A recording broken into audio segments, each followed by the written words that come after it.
Mesdames, Messieurs, peuple congolais, chers membres de la diaspora, voici l'évolution de la dictature de Denis Sassou Nguesso depuis son coup d'État sanglant France-Afrique du 5 juin au 15 octobre 1997, dont les conséquences sont d'actualité, puisqu'il est encore là au pouvoir. Donc, vous allez voir dans ce schéma les périodes d'inquiétude pour la dictature et aussi des quiétudes. Et là, en ce moment, nous sommes rentrés dans la période d'inquiétude chronique. Donc, on tend vers la chute. Et donc, vous allez voir dans ce schéma, ici, nous sommes en 1997, l'année du coup d'État, exactement du 5 juin au 15 octobre 1997.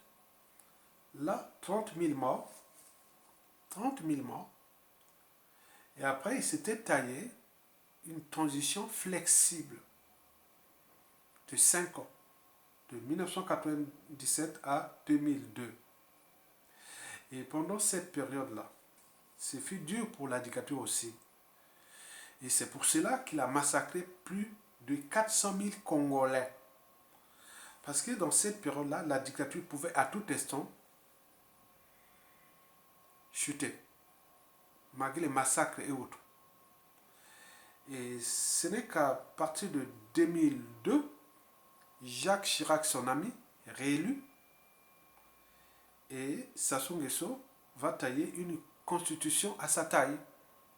La constitution du 20 janvier 2002. Et dans cette constitution, il avait droit qu'à des septennats. 2002 à 2009, 2009 à 2016. Donc pendant cette période-là, la réélection de Jacques Chirac fut vraiment l'aubaine pour Denis Sassou Nguesso. C'est pendant cette période-là que le moral était au haut. Donc Sassou Nguesso était au sommet de sa dictature. Liberticide, antidémocratique, antisocial et surtout criminogène.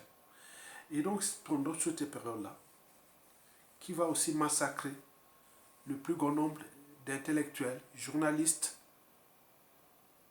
politiciens, résistants et autres, en toute impunité. Après le massacre de 400 000 morts ici. Là, c'est que la période des intellectuels, résistants, concurrents, autres. Donc, cette période-là. Donc, Jacques Chirac quitte le pouvoir en 2007 et c'est Sarkozy, élu, il va le reconduire. Donc, il monte là, ça. C'est l'apogée de la dictature. Donc, ils étaient là, qui pouvaient faire obstacle à Sassou Nguesso? Certainement pas. Il a le pétrole, il a les magots, il a la France-Afrique, les contextes là, tout était ouvert pour lui. Sauf au rouge pour nous, peuple congolais, sur différentes échelles, au pays comme de la diaspora. Et donc, à partir de 2015 à peu près, c'est la chute. Et que nous constatons depuis jusqu'aujourd'hui, en 2022. Donc, durant cette période-là qui est là, c'est la période de la chute. Elle est inévitable. J'ai mis cette ligne-là, la ligne de la chute ou de la fin de Sassou Nguesso. Donc, en ce moment, nous sommes là, en 2022. Donc, la chute doit être là, quelque part. Elle doit se fixer là. Cette fin d'année ou l'année prochaine ou autre. Mais il ne peut plus remonter. Il ne pourra plus. Il ne pourra plus remonter. Donc, vous pouvez vous-même constater ça. Et c'est dans ce dossier que je vais vous décrypter le désespoir de Denis Sassou Nguesso et sa chute qui est déjà inévitable. Donc, comme je vous ai dit que nous sommes comme dans un train ou dans un bus, il y a un départ et un terminus. Nous sommes, je ne sais pas à quelle station ou quelle gare. Je pense qu'on est déjà à l'avant-dernière gare et à la chute. Donc, vous avez vu dans la courbe là que je vous explique. Que je vais vous expliquer. Mesdames, Messieurs, peuple congolais, chers membres de la diaspora, je vous informe que c'est le désespoir dans le clan. Alors, le ciel va-t-il enfin tomber sur le tyran, Denis Sassou Nguesso? Eh bien oui. Pour des raisons stratégiques, je vais vous expliquer pas trop de détails, mais je vais vous donner les éléments de réflexion pour que vous, individuellement et collectivement, vous pouvez déjà partager cette vidéo pour l'intérêt général et de contribuer au débat.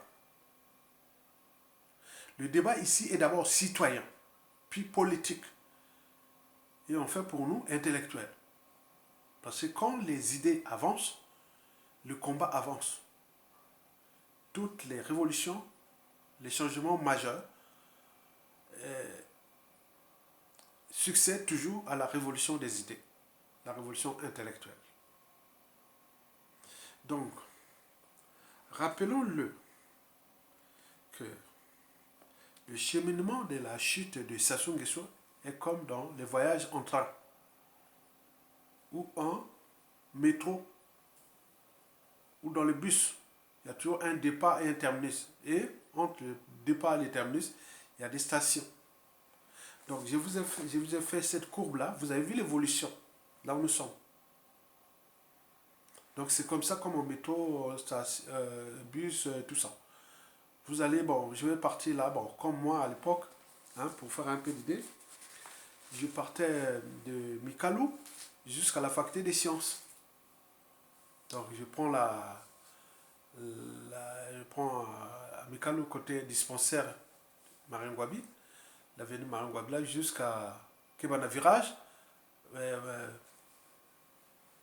Mon trajet que je faisais, Kebana Virage, après l'hôpital Talangaï, on passe Bina, on reprend Kulunda, bon, après on va jusqu'à Mungali, on prend l'avenue de la Paix, on arrive au centre-ville, on passe la gare et tout ça, et on passe les plateaux, et voilà, au centre culturel français, et après directement on passe devant la ZAB et le lycée Savonnin de Baza, puis Marseille Total, où je suis arrivé. C'était comme ça. Bon, bref.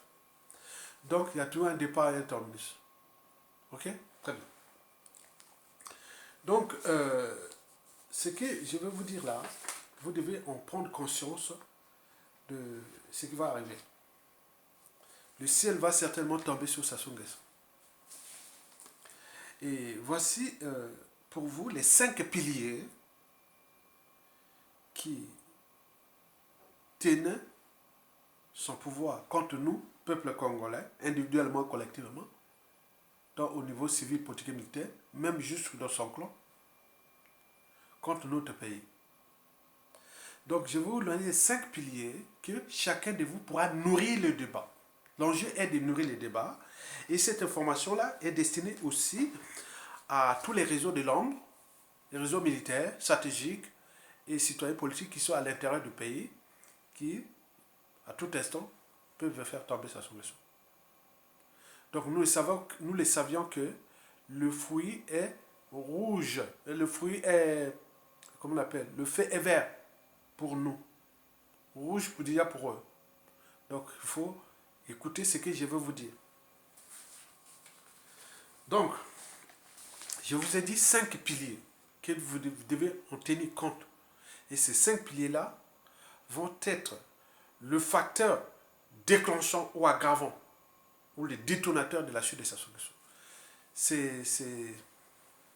C'est comme la mayonnaise qui prend. Bon, vous voyez déjà ça.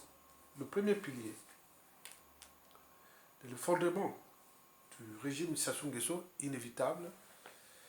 Le premier pilier-là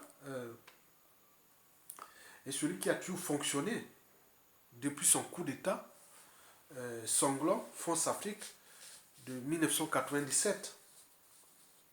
Eh bien oui. Le pilier du crime. En effet. Vous le savez que tous ceux et celles qui l'ont aidé, accompagné, servi dans tous les coups bas et coups tordus contre nos peuples congolais, contre ce pays et autres. Certains, c'était pour leurs intérêts particuliers et partisans. les conflits d'intérêts. Certains, c'était pour les privilèges et autres. Ils ne savaient pas qu'ils étaient dans l'entonnoir. Un État ne fonctionne pas comme ça. Comme ça se l'a fait depuis 1997 à nos jours. Il a pris tout ce monde-là, ils sont venus le servir, et après, il a tout déclassé. Il s'est retrouvé maintenant avec ses nombreux enfants adultériens. Donc, le pouvoir est là autour de ces nombreux enfants adultériens. On parle entre papa et ces nombreux enfants adultériens. Les autres sont que des sujets, des indigènes, des esclaves, des sous-fifs et autres. Qu'est-ce que ça peut faire si vous ne prenez pas votre responsabilité? Donc ce pilier-là, que je vous parle là, vous savez que depuis 1997, à nos jours, beaucoup ont été déclassés, abandonnés à eux-mêmes. Ben oui, beaucoup ont été déclassés. Vous avez vu, j'ai fait la vidéo dernièrement sur qu'on appelle le, le colonel Jean-Ève à la quoi. Vous voyez comment il est abandonné quelque part en Bretagne, à côté des Rennes là-bas. Combien, après, avec lui, combien d'autres abandons? Plein, plein, plein. L'ingratitude est totale. Tu vas servir quelqu'un qui après, comme un Kleenex, comme tu vas aux toilettes. Comme ça. Donc beaucoup furent déclassés par Sassou Nguesso. La liste est très longue depuis 1997. Depuis cette période-là. Depuis là. Donc il s'est servi de d'eux jusqu'ici. Ils ont fait tous les coups bas coups tordus contre le peuple là, ici. Maintenant, à partir de là, au moment là où ça se monte, il a ôté les déclasser jusqu'à nous. Et donc, ce pilier du crime est très important. Parce que ça soit les sons du détail. C'est que celui-là est très intelligent. Celui-là, il vous regarde comme de ces sujets, comme du bétail humain. Et donc, beaucoup se sont fait avoir. Et donc, beaucoup sont abandonnés à leur sort, dans un pays qui est en faillite, ruiné et détruit.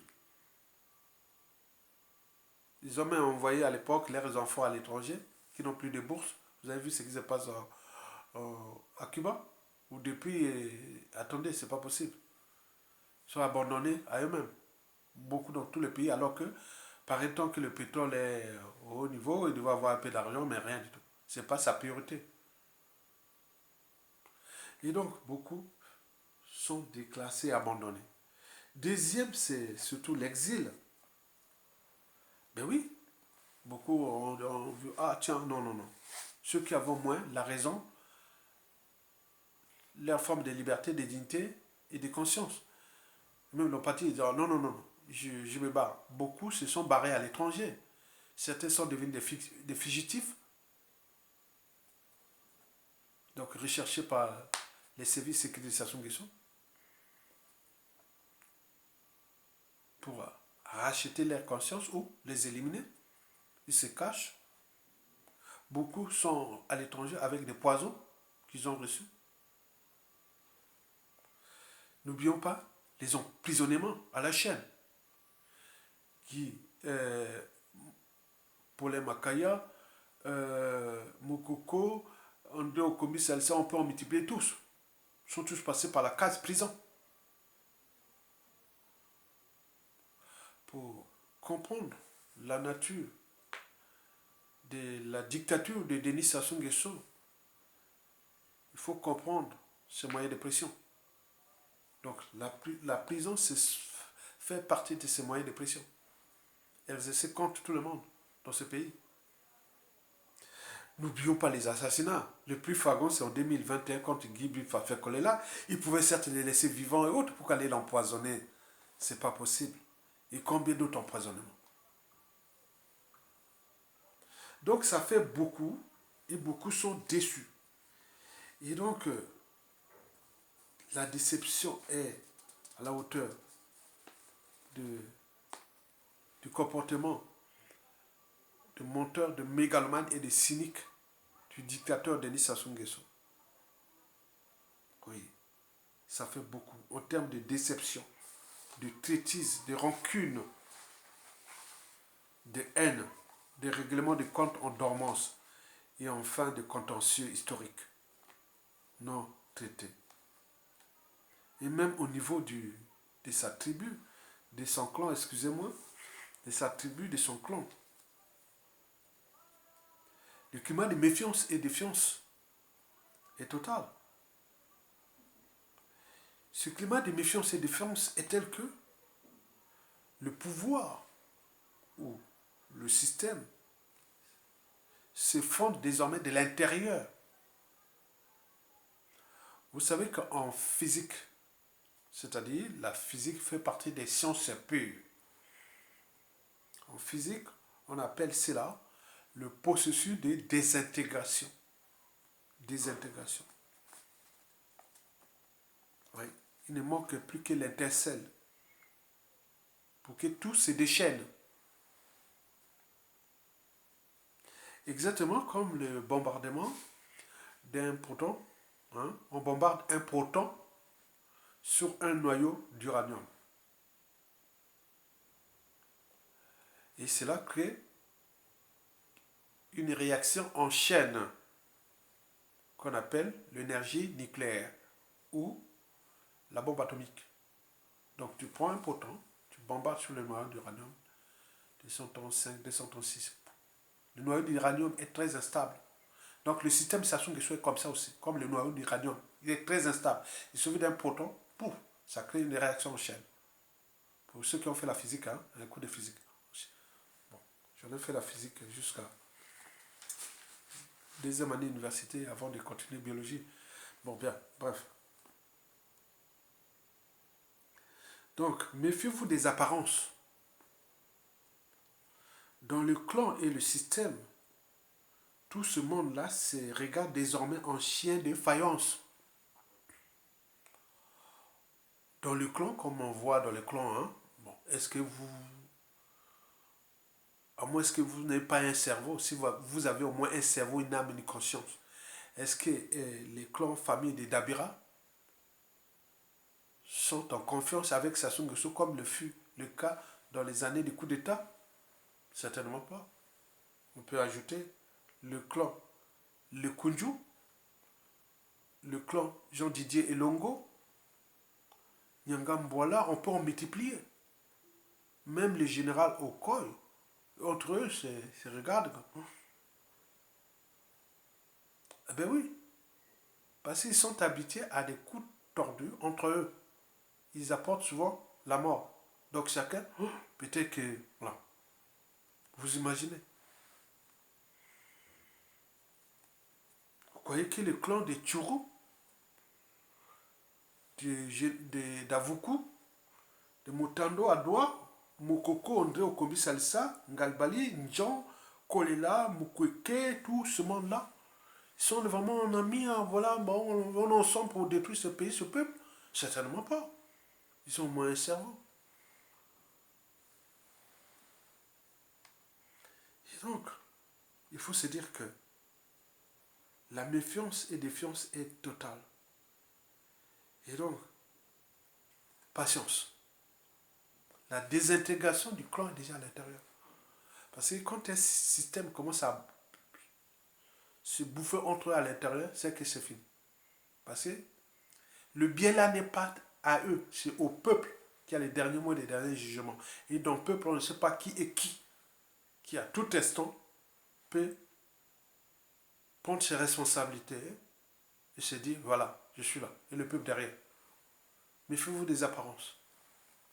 Donc, regarde le crime de ce que Sassou a fait dans ce pays. Tout le système est en instabilité. Donc il faut, je ne veux pas aller en détail. Je vous ai donné seulement quelques éléments. Sassou a trop tué, a trop trahi, a trop. Et à un moment donné, sa coupe est pleine. Il pouvait faire, ah tiens, les sudistes. Mais là, il fait au nord, il fait au nordiste. Il pouvait dire ah, que les nordistes, mais pas dans le clan. Mais là, il fait dans le clan aussi. Donc, vous imaginez. Mesdames, Messieurs, peuple congolais. Le deuxième pilier qui prend de l'eau est la France-Afrique. Ben oui, vous le savez très bien que les services français, la DGSE et les réseaux France-Afrique, les cellules africaines de l'Elysée, ils savent bien qu'on a fait du mal au Congo. Après le Rwanda, en Afrique, là où la France est responsable et coupable à la fois parce qu'avec Jacques Chirac, ils ont ramené en pouvoir un criminel qui est toujours en activité. Maintenant, quand la France parle des droits de l'homme, de la souveraineté, beaucoup de choses dans le monde, ça ne passe plus. Parce qu'il y a Sassou Nguesso là. Il est en train de perdre ses pions France-Afrique. Jean-Yves Le Drian est parti, on l'attend au Mali. Il n'est plus ministre, il peut aller au Mali et répondre des trafics de passeports. Donc il y a beaucoup d'affaires là.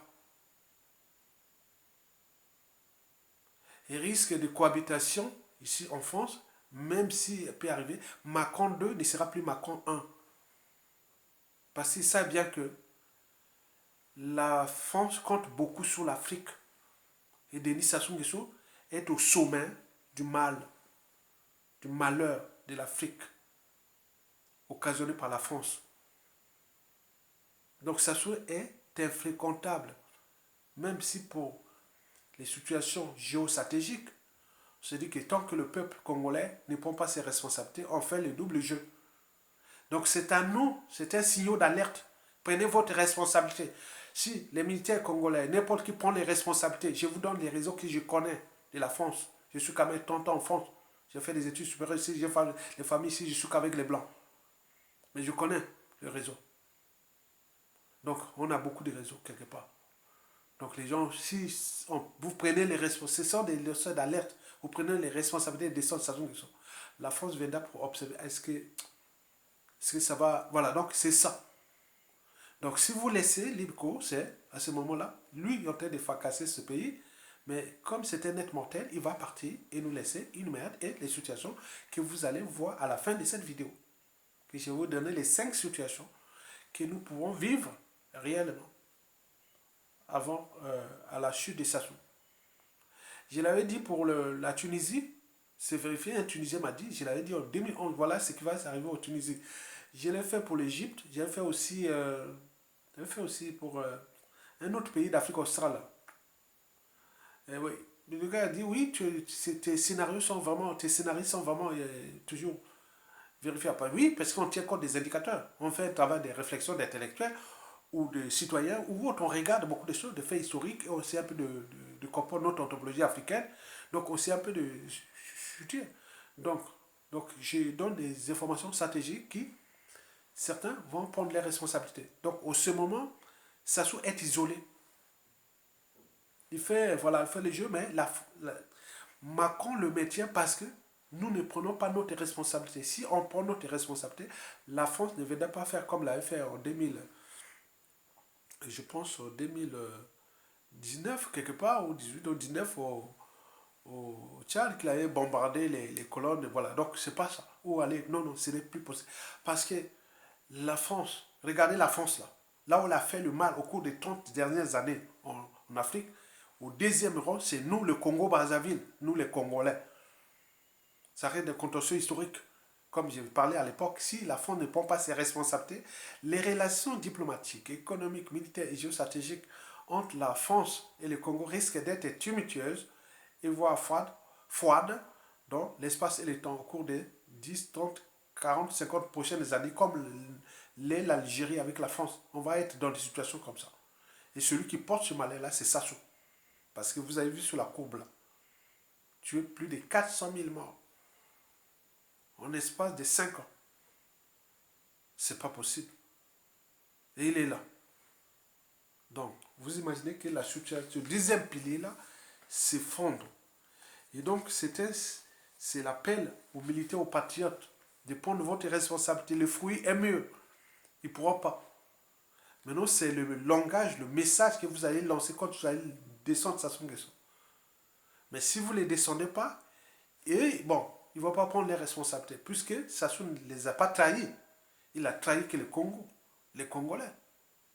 Donc, sur ce point, la France a raison. On ne change pas une équipe qui gagne contre. Voilà. Donc, si vous prenez votre responsabilité, comme ça s'est passé par-ci, par-là, en Guinée, au Burkina Faso, au Mali et autres, mais même au Zimbabwe et partout. Donc, vous imaginez. Donc, c'est à vous.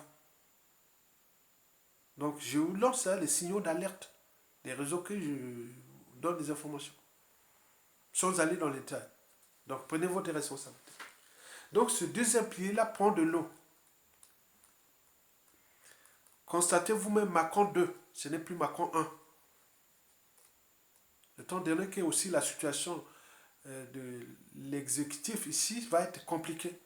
Soit cohabitation, soit majorité relative, beaucoup de choses. Donc, il y a beaucoup de courants anti-France Afrique qui vont pénétrer dans le sein de l'Assemblée nationale et beaucoup de tensions et autres. Au vu des, voilà. Donc, certains disent que la France ne va pas tout perdre à cause du métier de quelqu'un qui a fait du mal à son pays, qui porte l'image sale de la France-Afrique. Vous avez tout compris? Très bien. Le troisième pilier est géopolitique à l'échelle sous-régionale. Vous le savez très bien que Denis Sassou Nguesso, quand il fait son coup d'état là, avec ses 30 000 morts là, 97 là, du 5 juin au 15 octobre, il y a eu la coopération, c'est-à-dire la France-Afrique avait structuré une coalition de pays étrangers qui étaient venus se battre contre l'armée congolaise. Juin, juillet, août. Mais ce n'est qu'en septembre, avec l'entrée de l'Angola, et peu, bon, s'il n'y avait pas l'Angola, Sassou aurait peut-être perdu cette guerre. Donc il avait ramené 5 pays périphériques. Le Tchad, Idriss Déby, paix à son âme. Le Gabon, Thomas Bongo, paix à son âme. L'Angola de Dos Santos. La RDC, les ex-FAC, l'armée zaïroise ou autre, voilà. Et le Rwanda. Donc Sassou Nguesso a toujours cherché à être en bon terme avec ses voisins parce qu'il sait bien qu'à tout instant, une arrière-base militaire peut être constituée à la périphérie. Et je vous informe d'après les réseaux. C'est-à-dire, la situation angolaise, vous voyez que Sassou fait cherche à déstabiliser l'Angola. Et donc, sur ce point, d'après la source que je dispose, Joao Lorenzo voudrait vraiment descendre Sassou Nguesso. Le problème, c'est que, bon, Denis Sassou Nguesso et Joao Lorenzo ont le même parrain. Joao Lorenzo Total et Denis Sassou Nguesso Total et la France-Afrique. Donc, il veut vraiment, Joao Lorenzo veut vraiment descendre à Brazzaville, descendre Sassou Nguesso, mais il ne peut pas parce qu'ils ont les mêmes parrains. Ce qui sauve Sassou Nguesso. Pour l'instant. Même parrain occidental. France, Afrique, américaine et autres. Voilà, c'est ça. Mais la situation géostratégique est en train de se chambouler dans la sous-région parce que c'est ce qui est ça, c'est les prémices. En vue de ce qui se passe entre l'Eurasie et l'Occident. Qui prend de l'eau. L'Occident, c'est le déclin. S'ils ne se rendent pas compte qu'il faut remettre la souveraineté aux Africains, la démocratie et autres. Mais s'ils ne font pas, c'est le processus. L'Afrique est en train de se retourner vers l'Eurasie. C'est sûr. À quoi ça sert la démocratie et quoi que ce soit. Mais si on a des patriotes, on a des républicains et autres du pays, ils peuvent vraiment faire comme ça se passe ailleurs. Pourquoi l'Occident, la démocratie c'est quoi? Donc les gens pensent maintenant comme ça. Donc ce qui reste, c'est de se passer au Centrafrique, au Mali et autres. La démocratie c'est quoi? Au moment où on peut défendre le peuple, voilà, contre l'impérialisme occidental. On nous parle comme ça dans les réseaux. Donc aujourd'hui, au niveau géopolitique, géostratégique, géopolitique, c'est-à-dire sous-régional, Sassou est isolé. Même Paul Kagame, même si Sassou a voulu faire ce coup-là, hein, que nous on a tout expliqué, sous les contacts opaques entre le Rwanda et autres pour le transfert des immigrés clandestins Salon Grande Bétail pour ramener au Rwanda, puis les ramener au Congo pour qui se constitue des, la matière de déstabilisation de la sous-région et tout ça, tout est grillé, on le sait. Maintenant, Paul Kagame sait désormais que Denis Sassou Nguesso risque de l'entraîner dans la boue. Parce que lui est isolé dans la sous-région aussi. En dehors son partenaire ougandais, mais le reste, on se méfie maintenant de Paul Kagame. Donc là, ça y est, avoir un allié Congo-Brazzaville, Sassou. Sassou, c'est Ebola, il porte qu'il la poisse et autres. Il dit, ah tiens, j'ai risqué de me retrouver dans la boue. Parce que si ça chamboule, ça se chamboule, que Sassou tombe, ben oui, la RDC va avoir un allié, hein, des tailles du Congo-Brazzaville. Et derrière lui, il apporte le Gabon, le Cameroun, et voilà. Donc vous imaginez. Donc la situation de Sassou Nguesso est problématique au niveau géopolitique. Donc, les tensions qui existent entre lui et la méfiance et défiance entre lui et Félix Tshisekedi qui fut son petit à confiance, il s'est perdu. Donc, c'est ça maintenant un chien de faïence. Et donc, il y a beaucoup de choses là que je ne vais pas vous aller en détail. Donc, Sassou Nguesso a perdu la géopolitique sous-régionale. Il est en train de le perdre. Sachant qu'il était revenu au pouvoir grâce à la géopolitique là. Mais celle-ci risque de se retourner contre sa région. Je ne vais pas aller en détail.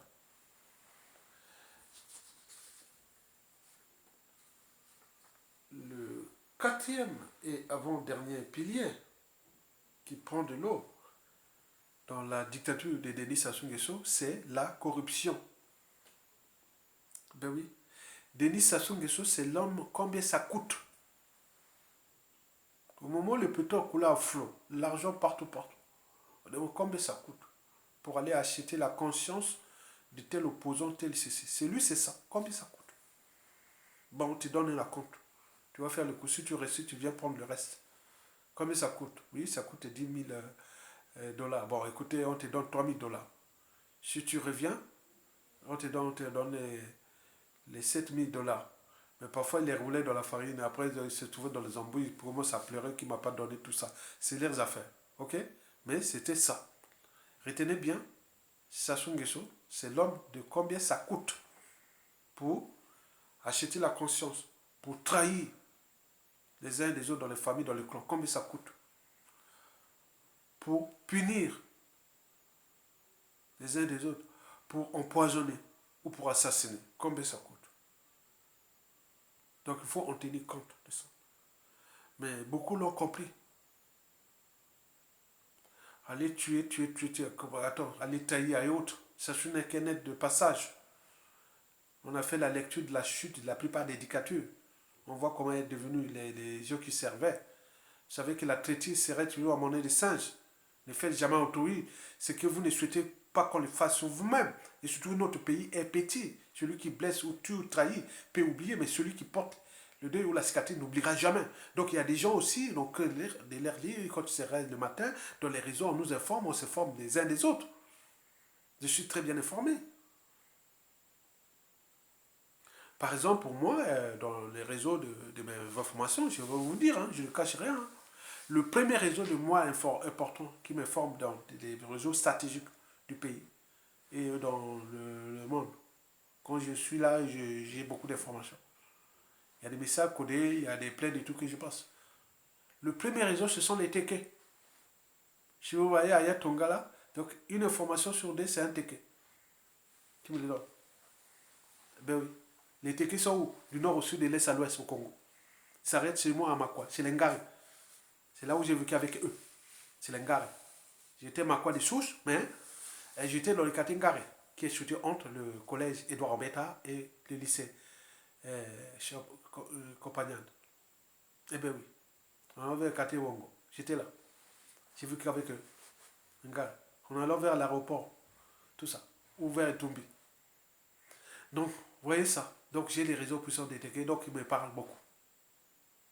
Les réseaux sont des amicaux, familiaux, patriotes et autres. Beaucoup. Les Teke sont au Congo, au Gabon et au Cameroun, au RDC. Chez nous, c'est plus de 900 000. Hein. Oui, 900 000 Teke. Au Gabon. Au RDC, on peut dire 600 000, 200 000, hein, 200 000 au RDC à peu près. Au Gabon, on dirait 90 000, je suis comme ça, 90 000. Donc, la plus grande communauté Teke dans le monde, c'est dans notre pays. Donc, vous amenez, quand vous avez les Teke, vous avez les renseignements. Eh bien oui. Donc, celui qui joue au Teke, vous blaguez. Hein, les Teke, il y a plusieurs tribus. Hein. Les Teke Lalé, en passant par les Bakuria, les Bagangulu, les Teke Lima, etc., etc. Les Mbeti, les Ngare, et tout ça. Ok? Les Batsangi et tout ça. Comprenez? Les Bayaka et autres aussi. Comprenez? Donc, il faut en tenir ça. Ça. Le deuxième réseau que j'ai, ce sont les réseaux. Je donne respect à mes patriotes Teke. Respect. Deuxième réseau, c'est les réseaux. Larry Congo, qu'on appelle Larry Congo. Le pool. Ah ouais. Là. Congratulise. Comment on appelle la félicitation. Ah ben oui. Ça, c'est les réseaux puissants. Le pool. Ben oui. Le pool, ça. Autour de la ville capitale Brazzaville. Donc, c'est pas quelque chose qui sorte comme ça. Parce que j'ai vécu qu'avec eux, dans les universités, j'ai en France, j'ai partout, donc c'était que je suis avec eux. Le troisième réseau, c'est les réseaux de ma tribu. C'est sûr. Bon. D'ailleurs, un compatriote m'a dit, bon, là, tu me dis, comment quel Makwa va trahir Ayatonga pour le compte de Sassou Nguesso, que ce soit au pays ou dans la diaspora. Il est bête ou quoi? Donc voilà, donc merci. Le troisième réseau, c'est la tribu. Mais sachant que cette tribu est la plus nombreuse au nord du Congo. Si on prend population par tribu, la tribu Makwa est la plus nombreuse. Ça, c'est sûr. Quatrième réseau, à moi, c'est la France, les Français. Je suis là. Je ne vais pas vous donner les détails. J'ai la moitié de ma vie en France. Donc, il y a trop de raisons. Donc, je ne vais pas aller en détail. Donc, c'est très important. C'est trop puissant. Et cinquième et dernier réseau, ce sont les médias et réseaux sociaux. Facebook, Twitter, réseaux, blog et tout ça. Donc, on apprend beaucoup. Les mails, on voit les informations. Donc, voilà le contenu de mon travail. Donc, au nord comme au sud, j'ai dit 60% sont au sud, 40% au nord, qui m'informent, qui sont avec moi, voilà. Donc, on est là pour les sons du patriotisme et de l'intérêt général. Donc, ce pilier prend de l'eau. Et donc, nous avançons pas à pas vers la chute. Donc, on s'informe les uns et les autres. Les gens connaissent que, ah tiens, on a tout entendu de ce que tu dis. Bon, qui va aller faire du mal à Yatonga à l'étranger. Il dit, c'est un fou, il a dit ça. Merci, il doit dire là, c'est vraiment jeune. Qui va faire du mal à Yatonga à l'étranger. C'est fou. Bon, bref. Bon, cinquième et dernier pilier, oui, c'est ça. C'est le temps. Celui-ci est toujours le meilleur allié de toutes les luttes et de tous les combats. Celui-ci est toujours le meilleur allié de toutes les révolutions, de tous les paradigmes. La notion du temps. Laissons le temps au temps. Donc, vous avez vu la courbe là, de la chute de Sassou Nguesso. Donc, nous sommes partis de 1997, descendus, grâce à Jacques Chirac. Il remonte, Sarkozy pareil, Hollande. Et là, depuis Macron, il descend, et le contexte géopolitique, sociopolitique, stratégique, tout ça, le contexte économique, tout ça. La ligne rouge, là où il va descendre, là, quelque part, la chute, là. Il ne va plus remonter là, c'est fini là. C'est pourquoi je dis que c'est comme le voyage en train. Ça, le départ, le terminus, c'est quelque part. Donc, ils ont passé les stations. Et vous croyez que, mais il est toujours là, on est fatigué. Non, c'est ça. Il y a eu trop de piliers qui les soutenaient. Et maintenant, ces piliers-là sont en train de s'effondrer. Parce que toute chose a une durée de vie limitée. Donc, ça va tomber. Donc, c'est à nous de voir maintenant la suite. La suite, c'est ce que je vous ai parlé. Que dans la chute, qui est déjà inévitable, et en vue des indicateurs sociopolitiques, des contentieux historiques, des règlements de comptes et tout ça, des indicateurs géopolitiques, c'est-à-dire au niveau national, nord-sud, et sous-régional. N'oublions pas la géostratégie avec la France-Afrique et les rapports de force qui se jouent entre l'Occident et l'Eurasie. Tout c'est l'emmêlement de tous ces facteurs-là. Vous avez quelqu'un qui a été tenu comme ça par la France, une puissance économique militaire, a mis les moyens pour, voilà, on tient, un gars, on tient. Donc il y a eu des gens qui sont tombés, sont partis, sont venus, d'autres sont venus au mangeoir, d'autres ont été trahis, donc tout ça, c'est comme le noyau d'uranium. Ah ben oui, hein. C'est dur de casser, de désintégrer le noyau d'hydrogène et même d'oxygène, qui sont même des lions. C'est dur, parce que c'est petit, mais le noyau d'uranium est très instable. L'origine des stations est comme dans le noyau d'uranium. Donc il reste seulement à désintégrer. Après, ça crée une réaction chaîne, la chute. Et donc, elle est inévitable. Donc, voici les scénarios que nous pourrons individuellement ou collectivement vivre, les scénarios que vous devez vous-même commencer à réfléchir. Que la fin des Sassou Nguesso, nous allons passer soit dans une période d'instabilité chronique et ou de chaos. Dans 100% des cas, ça ne va pas se passer normal comme en 1991-92. Non, c'est fini ça. Nous allons entrer dans une période d'instabilité temporaire ou chronique. Et même des situations de chaos. Tout dépend de nous. Et c'est la raison pour laquelle nous nourrissons les débats pour essayer un peu d'abaisser cette énergie potentielle de haine, des rancunes, de contentieux historiques, d'intérêts particuliers partisans, de sécessionnistes, de tout ça, qui risque de se transformer en énergie cinétique de beaucoup de choses, c'est-à-dire du mouvement qui va être vraiment fatal, comme on l'a vu passer par là. En Syrie, en Irak, en Somalie, partout comme ça s'est passé. Donc il faut éviter ça. Donc voici les 5 situations que nous pourrions peut-être vivre. Donc à chacun de nourrir les débats pour essayer un peu de corriger les tirs et chercher des solutions de stratégie.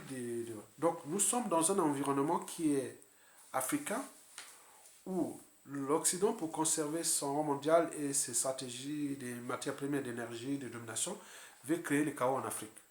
Donc nous sommes déjà dans le chaos, quelque part. Puisque toute la sous-région est instable. Et donc, comment nous allons chercher à éviter cette instabilité ou ce chaos à la chute des Sassou.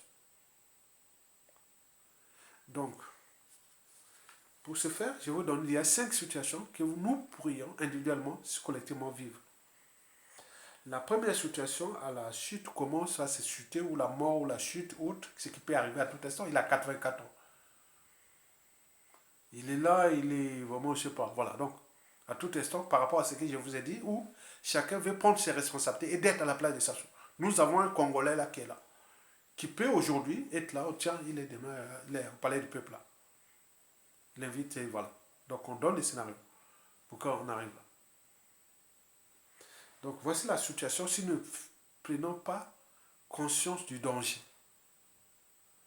de se converger vers les luttes, de se dire que la responsabilité politique, économique, sociale, culturelle et autres et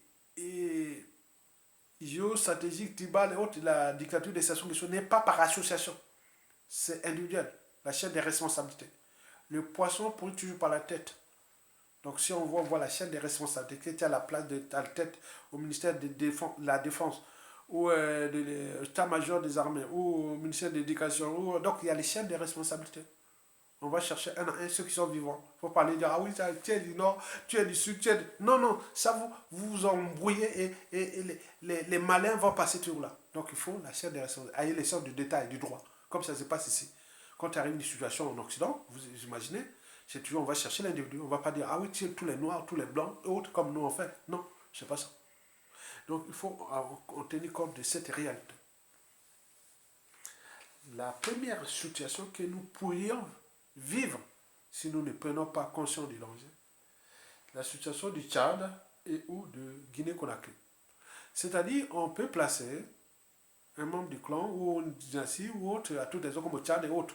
Donc la suite, on le connaît, on rentre dans l'instabilité. Ça peut se passer comme au Guinée-Conakry, où Mamadi Doumbouya arrivait bien sûr bien. Maintenant, là, il s'est accaparé là. Maintenant, c'est un pouvoir sans fin, une transition où on ne sait pas où on se trouve. Donc, vous imaginez, nous risquons de se retrouver comme ça. Ça, c'est la première situation. La deuxième situation que je vois, c'est la situation où la chute des Sassou Nguesso se termine par l'insurrection ou par une révolution ou par voilà, des gens de la rue ou autre, comme ça s'est passé en, en Tunisie, comme c'était passé en Tunisie, au Burkina Tunisie en 2011, au Burkina Faso en 2014, et en Égypte aussi en 2011. Mais la suite, on la connaît. Donc faites vous-même la lecture. Nous pourrons choper cette situation-là. Comme ce qui s'est passé. C'était passé au Burkina Faso, en Tunisie et en Égypte. Parce qu'on apprend toujours des autres. Donc nous pourrons nous retrouver dans cette situation, analyser ces situations-là. Si les gens de la rue, on peut se retrouver comme la situation, de vivre la situation de la Tunisie aujourd'hui. Donc vous imaginez. Ou du Burkina Faso depuis les 2014.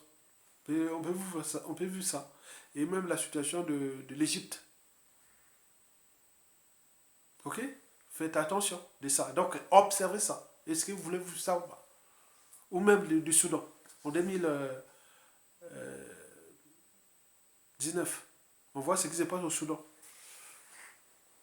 C'est possible. Donc les indicateurs sont là. Donc chacun doit analyser les situations et essayer un peu de corriger les tirs en fonction du danger. Et n'oublions pas que nous sommes dans une situation géostratégique pas bonne pour nous, Africains. Donc il faut savoir ça. Troisième situation, nous pourrons arriver dans la situation du Mali ou de la RCA. Vous savez que chez nous au Congo, il y a encore beaucoup de gens, militaires qui ont été formés en Russie et qui adorent la Russie, qui sont parmi nos armées. C'est le contexte. Nous pourrons nous retrouver dans la situation du Mali. Qu'est-ce que ça peut faire puisque nous étions les durs des révolutionnaires en Afrique dans les années 70, le Congo-Brazzaville, c'était le pays des révolutionnaires, non? On faisait la révolution marxiste, léniniste, quand même a duré quand même 20 ans, hein, cette révolution, de 1969 à 1989. République populaire du Congo. Je suis rentré ici en France avec le passeport de République populaire du Congo, non? Eh bien oui. L'Union de la jeunesse socialiste congolaise, tout ça, les pionniers, tout ça, nous on a fait ça. Donc il faut en tenir compte que l'histoire a tendance à se répéter, que la situation du Mali est susceptible d'arriver au Congo. Et dans la géopolitique sous-régionale, ça risque de nous apporter beaucoup de tensions et beaucoup de choses. Mais quoique nous avons l'accès sur la mer, nous avons beaucoup de choses, donc il n'y a pas de souci. Donc, attention. Ça réfléchit. Pour ceux qui veulent prendre les responsabilités, tenons compte de cette géopolitique. Mais beaucoup de stratégies, on ne peut pas donner comme ça. Donc on a beaucoup de scénarios, on analyse les indicateurs.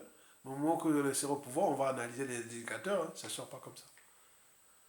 Quatrième et avant-dernière situation, on pourra revivre la situation de 1991 à 92. c'est-à-dire remodifier. On peut revivre cette situation au Congo, c'est possible. Quand vous voyez bien la photocopie de 1991 à 92, conférence nationale, transition et puis élection. Bon, donc ça risque de passer comme ça, mais pas de la même manière. Dans un contexte géopolitique et géostratégique tumultueux. Donc c'est ça plus pas. Nous à l'époque, c'était la fin du mur de Berlin, la chute du mur de Berlin, la fin de la guerre froide, et tout avait la volonté de se transformer. Mais là, on est dans le processus où l'Occident regarde l'Afrique, est-ce que voilà, donc est-ce qu'il va aller vers l'Eurasie, est-ce que voilà, donc il y a trop d'enjeux. Donc il faut en tenir compte de cette situation. Si ça arrive, il ne faut pas oublier le paramètre géostratégique entre l'Occident et l'Eurasie. Est-ce qu'il faut être non aligné aujourd'hui ou aligné, et voilà, donc vous avez tout compris. Donc ça, je ne vais pas vous donner tout ça là. Ce sont des stratégies. Enfin, la cinquième et la dernière situation, c'est la situation du chaos. Ben oui. Donc le processus de haïtisation, vous voyez, Haïti est dans la mer depuis la nuit de temps, qui est du chaos, ou de somalisation depuis 30 ans. Et donc ces situations sont prévisibles. Mais il faut en tenir compte que dans ce pays, il y a des gens qui cherchent à apaiser les tensions. Okay? On ne va pas rentrer là dans le chaos. Parce que la situation de la communauté, c'est-à-dire des Africains en Occident, devient problématique. Parce qu'il y a déjà le modèle économique occidental s'effondre. Hein. Et deuxièmement, il y a pénurie des ressources naturelles, il y a trop de conflits, beaucoup de choses comme ça. Donc, beaucoup disent que leur avenir est en Afrique. Mais pourquoi encore détruire l'Afrique? Même si on sait du pouvoir, est-ce que ça se tombe, je vais courir et venir être migré, clandestin, et beaucoup de choses ici, et aller dans les pays autres? Non. Comment trouver les solutions de repli? Les solutions de repli, c'est que ça se dégage sans mort d'homme, ni chasse à l'homme. Il n'y a plus besoin d'attendre, parce que tout est ouvert. Mesdames, messieurs, faites la contribution à ce débat. Vous pouvez me remercier en bas de la vidéo. Vous cliquez merci avec un peu de dollars là. Vous pouvez me contribuer. Hein. Vous pouvez contribuer en main. On vous contribuer à la lutte. Hein. Bon, c'est une contribution. Mais sachant que moi, comme j'ai les sons des détails, j'ai tout gardé, tout ce qui m'en. Voilà, donc qui contribue à beaucoup de choses comme ça. Donc on ne perd pas ces gens-là. Donc, parce que l'avenir, c'est tout simplement le passé, le présent qu'on ignore. Donc, tout ce qui contribue à partager mes vidéos, à faire beaucoup de choses, on le voit. Donc, moi, je pense ça comme esprit du combat. Quel que soit le chef, au pays comme de la diaspora. Les Arabes comme les Noirs, les Blancs comme les Jaunes. Vous savez que moi, comme je suis depuis des années à l'étranger, donc je ne suis plus trop, comme on dit, quoi, non? J'ai même beaucoup de Blancs autour de moi, des Arabes, des hindous, tout ça, donc vous imaginez.